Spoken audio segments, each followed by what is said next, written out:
What's going on, everybody? Ask John here. So today in this video, I want to talk about something way, a little bit more controversial than my other topics. This topic is about Xinjiang. Why I talk about this? Because today I saw a lot of news that have something to do with Xinjiang. H&M is being boycotted in China just because H&M says that we don't use cotton from Xinjiang. Nike is being singled out for not using Xinjiang cotton, for something they said last year. So,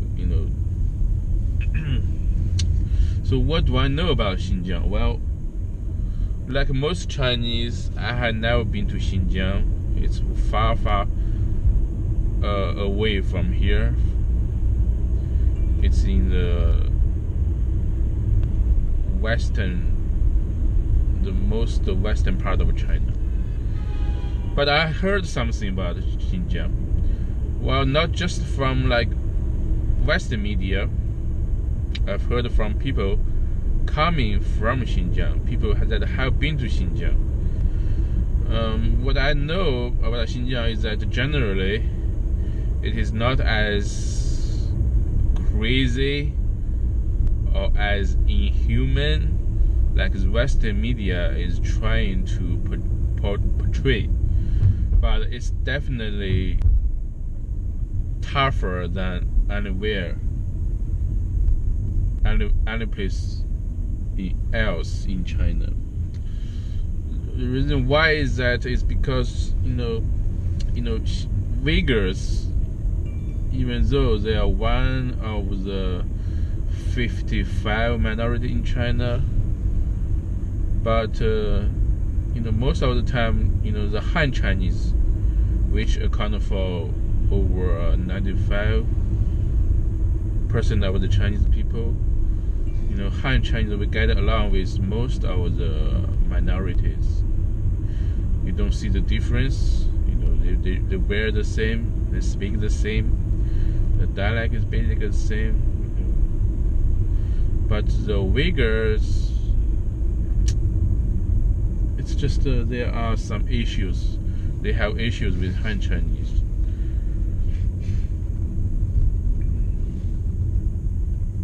Well, not that, not like I won't kill you, like that kind of issue. I don't have any problem with minorities. Most Chinese, we don't have problems. Lanzhou Ramen, Lanzhou noodles was quite famous. Many of these business owners, they are from Hui, they are from Xinjiang. We have no problem with them. Even Uyghurs, they have, the radical ones and the peaceful ones. I'm talking about radical ones. Like about 10 years ago, in 2008, before the Beijing Olympics, there was you can say massacre or chaotic scene in Xinjiang, in Urumqi, where 10,000, about 1,000 Chinese, not 1,000, but a lot, maybe hundreds of Han Chinese were killed. Right after that, things escalated. The central government, they deployed more police, more civilians, more forces in Xinjiang. I heard that in 2009, it's very difficult to get online. When you go to the market in Xinjiang, you have to go through the security check. And I think it is necessary, if the Chinese government, they are not tough enough, things will get out of control. And let's talk about it now.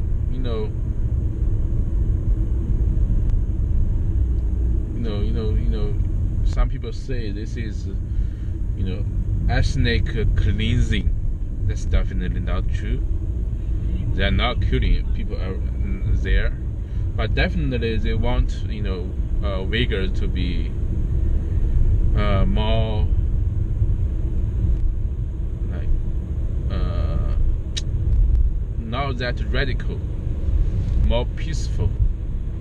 So definitely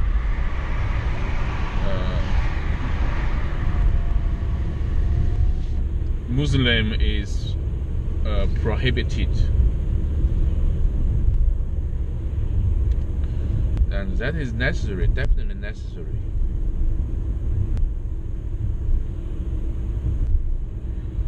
And about the Xinjiang cotton, they say these cottons are picked by forced labor. Well, that is another lie. My place, I'm living in a place called Heze, and the nearby cities we have Shangqiu. Every year when it is time to pick cottons, we have droves of people or migrants going to Xinjiang to earn extra money. They take the trains to Xinjiang. It's very far, just to pick cottons for like a month or two, and they make quite good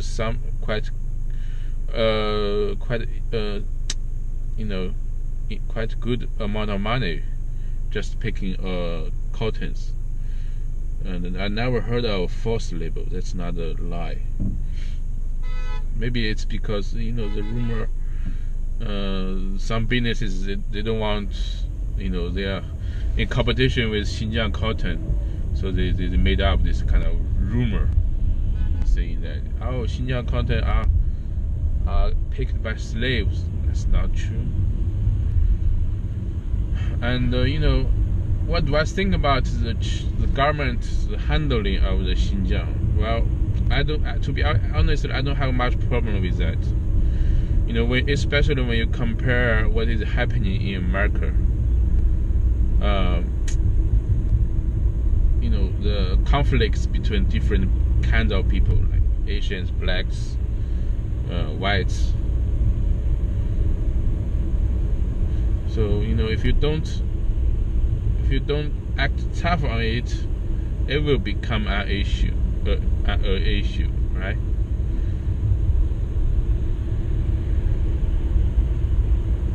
And that's the I don't think like the government is like killing people over there. That's definitely not true.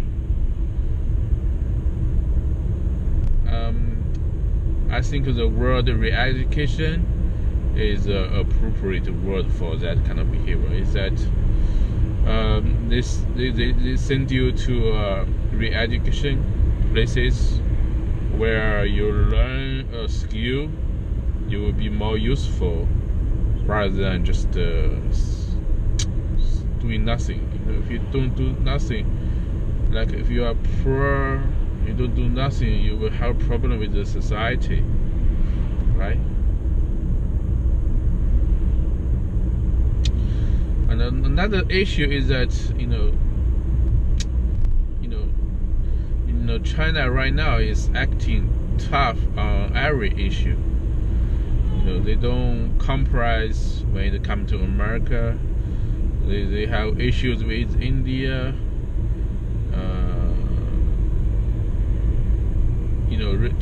Recently I heard that the economic agreement between China and the EU is about to be abolished because of the tension between China and Europe. The economic agreement is about to be dropped.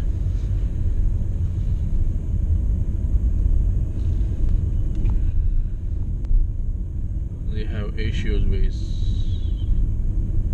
America, of course, Japan sometimes, Taiwan definitely, and the Hong Kong issue, of course. some Southeast Asia countries or the Southeast Sea, South China Sea. What else? Australia recently. So you have multiple issues on multiple fronts, but the CCP is not going to back down. Right now we have this saying, dual circulation. Before, China relied a lot on foreign trade. Now, because of the tension, because of COVID-19, we may not be able to export as much as we want. So we want to have this kind of domesticate circulation, instead of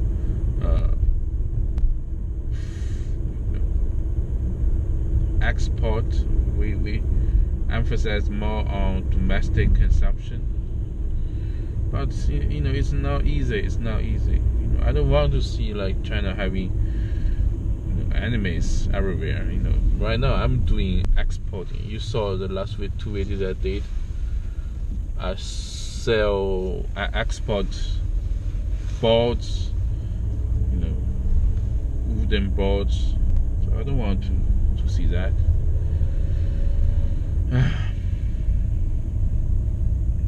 Yeah, so let me end this video with this peaceful lake, hoping that some days China will get along with the rest of the world, and the rest of the world, especially Western countries, could make peace with China, just like the lake that I'm peaceful.